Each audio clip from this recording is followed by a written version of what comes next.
Hello, this is Crystal Racing here with a rant about the 2021 regulations and why F1 should not bother pursuing them. During this video, you will see plenty of photos of what Paul Ricard used to look like compared to what it looks like now. And now to discuss my point, the reason why F1 should not pursue the 2021 regulations is because it will be the third major rule change F1 will have in 4 years. We've had rule changes in 2014 for the hybrids. We changed it in 2017 to make the cars bigger, and then of course we changed it again this year in 2019 to try and improve the racing by decluttering the front wings. And as you probably know, Mercedes keep finding the advantage at every turn and bend. This sport needs stability.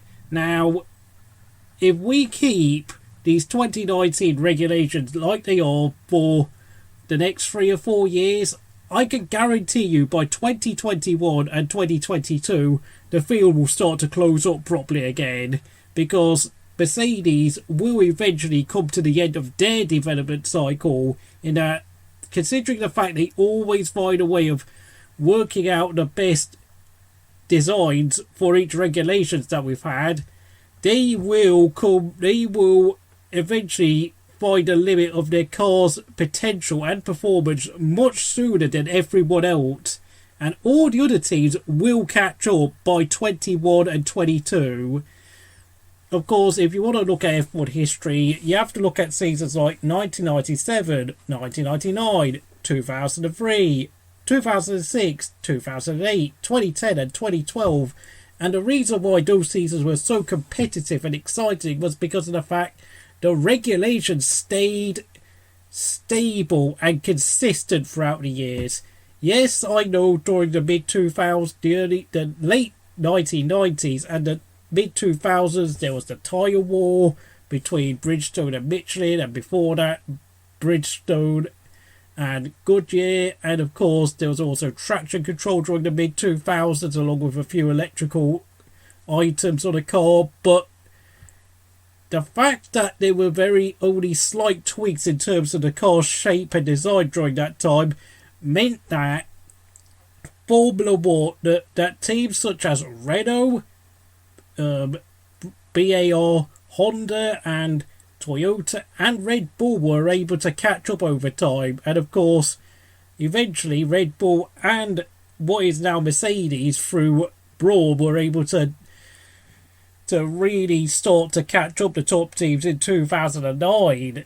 And from hearing all the stuff about the 2021 regulations, apparently they have delayed it until October. Now, if you're going to delay it until October, it's very clear to see that with the teams, such as Mercedes and Lewis Hamilton discussing with Ross Brawn about what the regulations will look like, I can tell you those regulations are going to be skewed very heavily in favour of the top teams again. I don't understand why on earth the FIA keep demanding different new rule changes every 2 years when we all know the small teams have no chance of actually catching up the big teams with the money they have. The big teams will always be able to shift different staff members onto the next year's car much sooner and much more efficiently than the smaller teams can, because the smaller teams can only focus on so many different aspects and so many projects at once. It's just, what can I say really? I mean, at this point, the sport really needs to sort out its sporting regulations, such as, handing out 5-second penalties to Sebastian Vettel and Daniel Ricciardo like we've seen in the last 2 races. And, maybe, of course, if we turn, a lot of the old tracks, current tracks, I mean, like Paul Ricard and Red Bull Ring and Silverstone, back to having loads of grass and gravel tarmac, gravel runoff areas.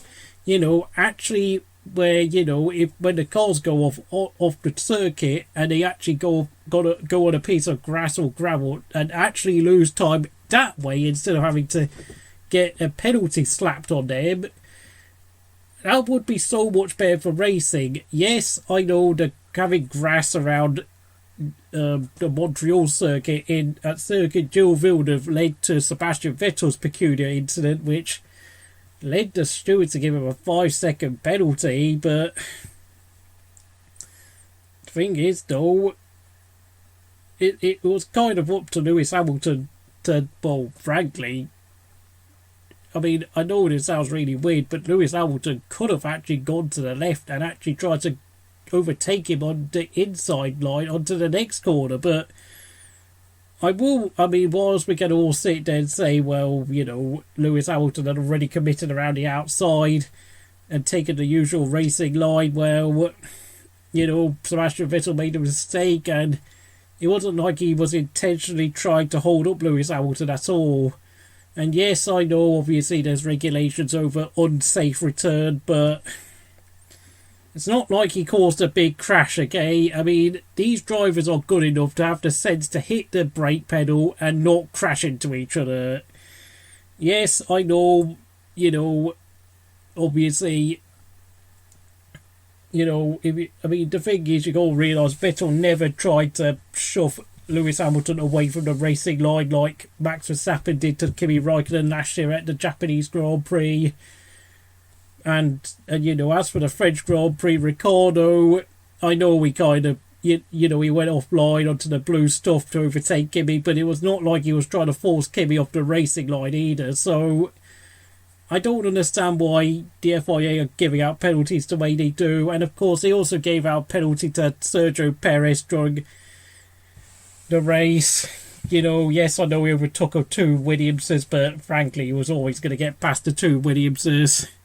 Whilst in the end that didn't really make much effect because of the fact that Perez finished 12th, I've got to say, I'm really fed up with all these penalties being given out. Because, you know, I saw a video the other day of Felipe Massa and Robert Kubica fighting it out at the 2007 Japanese Grand Prix at Fuji.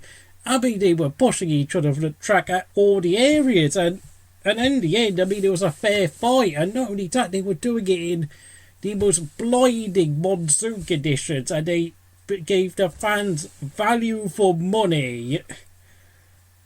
This sport is just not fun anymore. I've got to say it. Everything is being so heavily over-regulated, over-legislated.